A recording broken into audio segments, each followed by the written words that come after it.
Hello' everyone, সকলোকে স্বাগতম জনাইছোঁ মোৰ চেনেলৰ অন্য এটা ভিডিঅ'লৈ। আজি আমি এই ভিডিঅ'টোত আলোচনা কৰিম বৰ্তমান সময়ত যিসকল প্ৰাৰ্থী শিক্ষক হ'বৰ বাবে অধিক আগ্ৰহেৰে বাট চাই আছে তেওঁলোকৰ বাবে কেইটামান গুৰুত্বপূৰ্ণ কথা।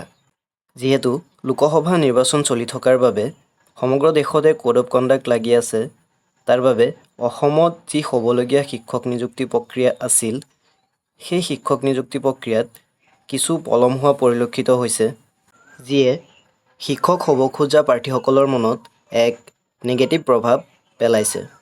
আজি যিহেতু অসমত লোকসভা নিৰ্বাচনৰ বাবে ভোট গ্ৰহণৰ শেষৰটো ফেজ চলি আছে, সেইবাবে মই এই ভিডিঅ'টো প্ৰস্তুত কৰিছোঁ, কিয়নো প্ৰাৰ্থীসকলৰ মনত এটা মষ্ট ইম্পৰ্টেণ্ট কুৱেশ্যন আহিব পাৰে যে আজিয়ে যিহেতু অসমত লোকসভা নিৰ্বাচনৰ বাবে ভোট গ্ৰহণ কাৰ্যসূচী সমাপ্ত হ'ব, গতিকে অহা সপ্তাহৰ পৰা আমাৰ যি শিক্ষক নিযুক্তি প্ৰক্ৰিয়াৰ ভেৰিফিকেশ্যন বৰ্তমান বন্ধ হৈ আছে, সেই ভেৰিফিকেশ্যন কাৰ্যসূচী আৰম্ভ হ'ব।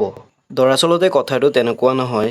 বৰ্তমান সময়লৈকে আমি যিখিনি ইনফৰ্মেশ্যন লাভ কৰিছোঁ, শিক্ষক নিযুক্তিৰ বাবে department of elementary education Assam সম্পূৰ্ণৰূপে প্ৰস্তুত হৈ আছে। তেওঁলোকৰ যাৱতীয় সকলো কাম কাজখিনি ইতিমধ্যে তেওঁলোক নিয়াৰিকৈ কৰি আছে।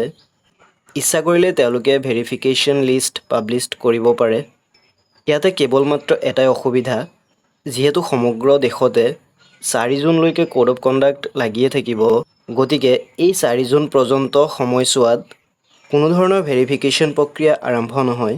গতিকে প্ৰাৰ্থীসকলে আৰু কিছু সময় অপেক্ষা কৰিব লাগিব। অসম চৰকাৰৰ এডুকেশ্যন ডিপাৰ্টমেণ্টে 4 জুনৰ পিছত শিক্ষক নিযুক্তি প্ৰক্ৰিয়াৰ বাবে সকলোখিনি যাৱতীয় কাম কাজ আৰম্ভ কৰিব বুলি আমি আশাবাদী।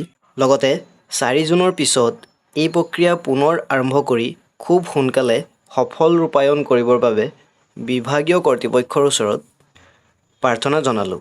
ভিডিঅ'টো শেষলৈ চোৱাৰ বাবে ধন্যবাদ। যদি ভাল লাগিলে ভিডিঅ'টো শ্বেয়াৰ কৰি চেনেলটো ছাবস্ক্ৰাইব কৰি ল'ব।